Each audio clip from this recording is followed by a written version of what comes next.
Things don't change much for Goku for the next few years. He and Chi-Chi mostly keeps themselves in their home in the mountains where they have Gohan, though they don't tell anyone about him just yet.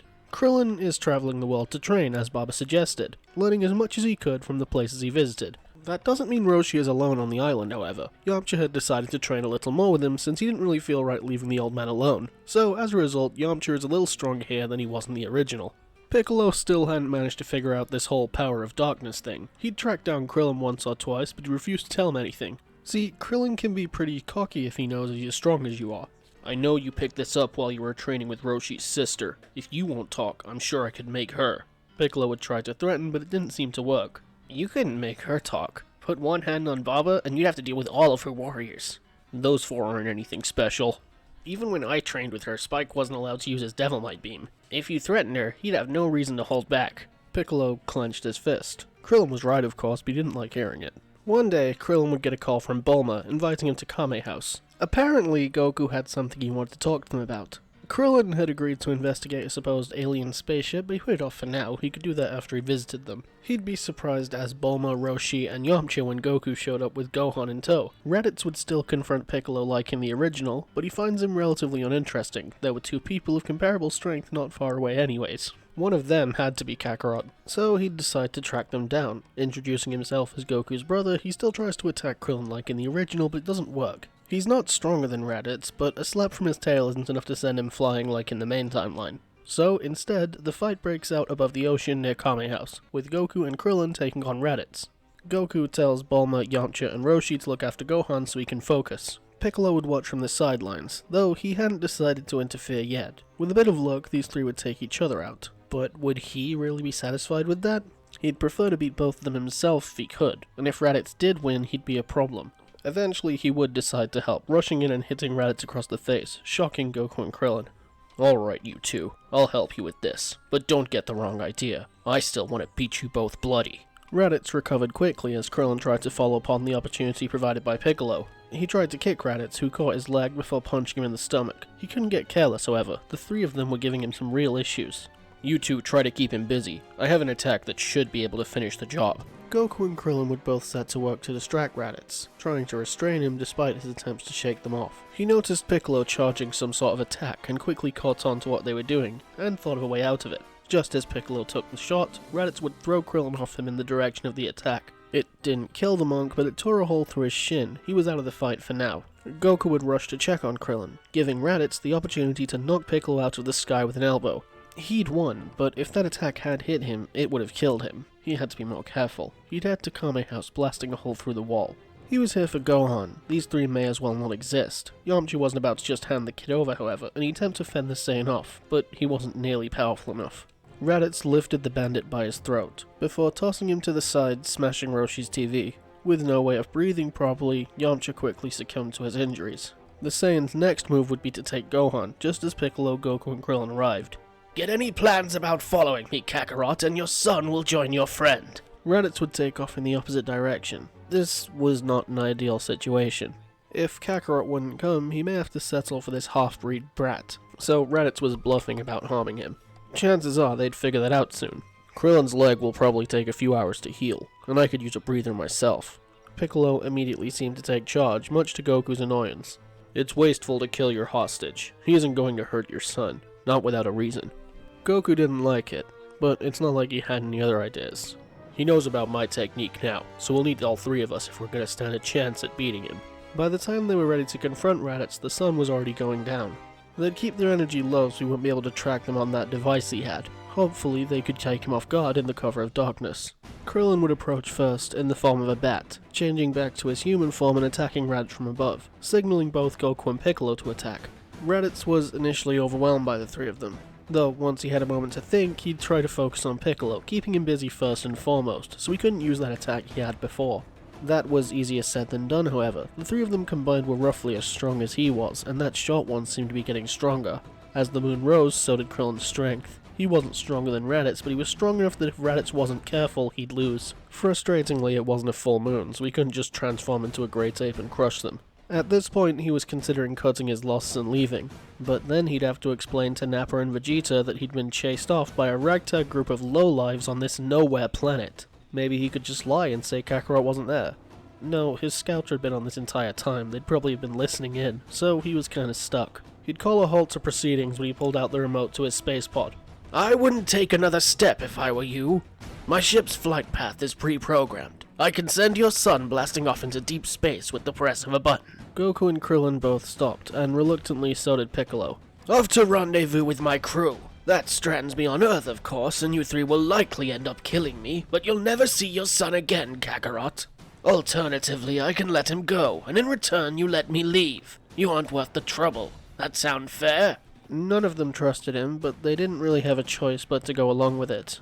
They didn't take their eyes off him as he walked to his ship, opening the door before grabbing Gohan by the collar and throwing him towards Goku. Since Goku would have to catch Gohan, he'd drop his guard, and that was all the opportunity Raditz needed. He'd fire an energy wave from his hand, tearing a hole through Goku's heart. Gohan landed next to Goku. Realizing what Raditz had done, he became enraged and lunged at him, breaking through his armor, catching the attention of Piccolo. Before Raditz could recover, Krillin would activate the power of darkness and attack Raditz. He was weakened from Gohan's attack, so Krillin actually held the advantage.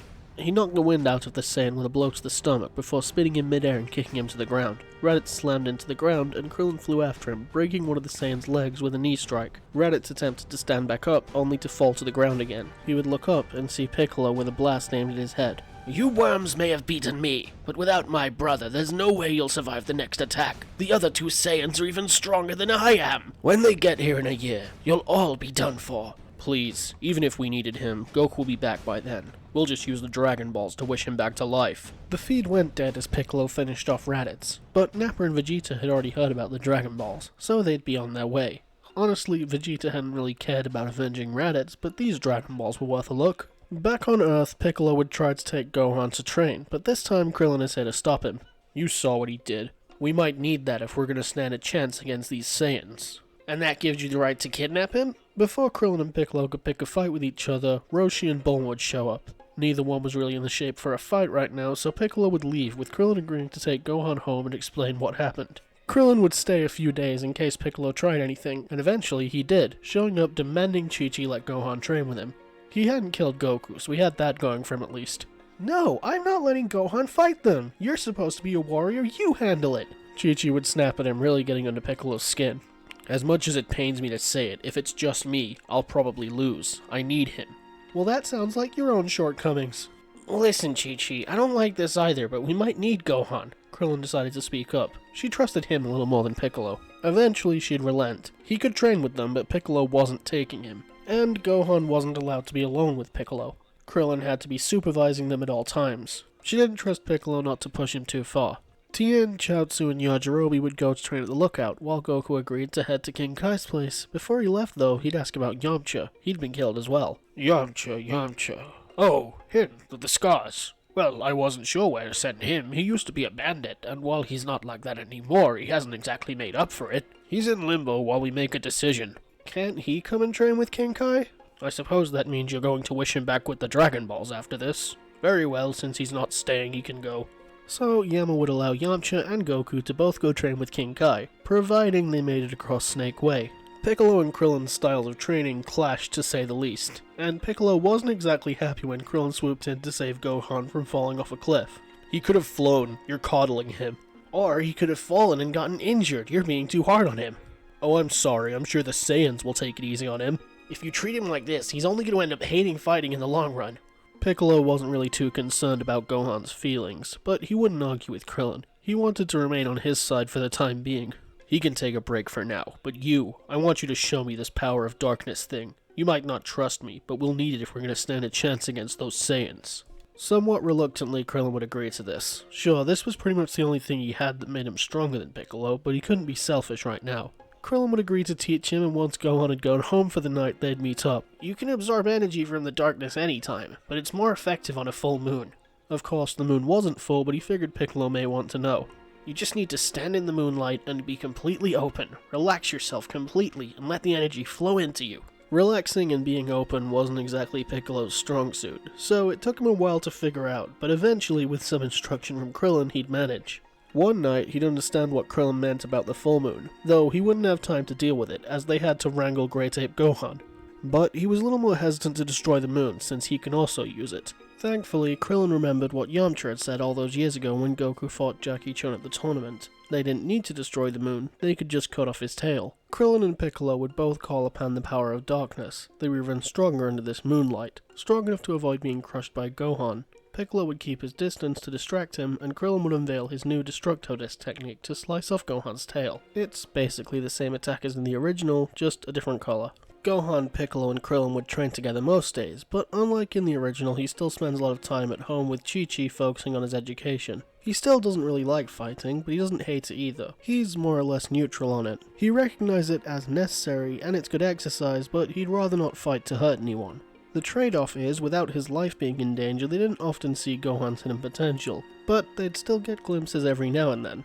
Like when he lost his temper sparring against Piccolo, but it wasn't consistent. Training together helps the three of them get along a little better, and while Piccolo still has a bond with Gohan, Gohan tended to prefer Krillin. He was far more personable than Piccolo was. Tien, Chaozu, and Yajirobe training with Kami and Popo isn't too different than the original, though Kami seems to realize quickly that Tien and Chaozu are the only ones who actually want to be here. Yajirobe just doesn't have the right attitude. As a result, he tended to give the former Crane School students more attention, since Yajirobe gave up about halfway through the training anyway. Kami considered that Tien could make a decent guardian, but that was a thought for another day. On King Kai's planet, both Yamcha and Goku had been tasked with making King Kai laugh before he'd train them, which Goku managed fairly easily. King Kai didn't get out much, so most jokes worked. So it was Yamcha's turn. What do you get if you cross a joke with a rhetorical question? What? After a moment, King Kai began to laugh, although Goku didn't seem to get it. But he didn't need to as long as King Kai did, and he'd get to work training the both of them to teach them Kaioken and the Spirit Bomb. Goku seemed better at Kaioken, Yamcha could still do it, but he couldn't push it as far as Goku did. As for the Spirit Bomb, Yamcha seemed better at that one. He picked it up quite quickly, and he combined it with his Spirit Ball technique, creating a Spirit Bomb he could control after he'd fired it. Since Goku has someone to train with on King Kai's planet, he winds up stronger. In fact, everyone does. Tien and Chaozu have less dramatic gains, but they're still more powerful. Chaozu reaches a power level of 1,500, with Tien a little ahead of him at 2,000. Gohan is a little behind Tien at 1,800, with Piccolo and Krillin more or less dead even at 4,000 each, and they could push it to 6,000 with the power of darkness. Ahead of them were Goku and Yamcha, thanks to their training on King Kai's planet. Goku reaches a level of over 9,000, instead of 8,000 like in the original, and Yamcha is a little behind Goku with a power level of 6,000. A day before the Saiyans were due to arrive, Goku and Yamcha both wished back, and they took off along Snake Way. They had to get back to Earth quickly to help. Still, going into the attack of Vegeta and Nappa, everyone's better equipped than they normally would be, to the point that Vegeta and Nappa don't even bother with the Sidemen, with Nappa deciding to take them on himself right off the bat. And that seems like a good place to stop. Next time we'll be covering the fight with Nappa. How well will he do against this group? One thing's for sure, he can't afford to take them as lightly as he did in the original. Anyway, I hope you enjoyed this video. Leave a comment and let me know what you think. I always like getting feedback. Or just say hi. Maybe consider subscribing or liking the video, but that's completely up to you. Alright, that's all from me. Have a good day.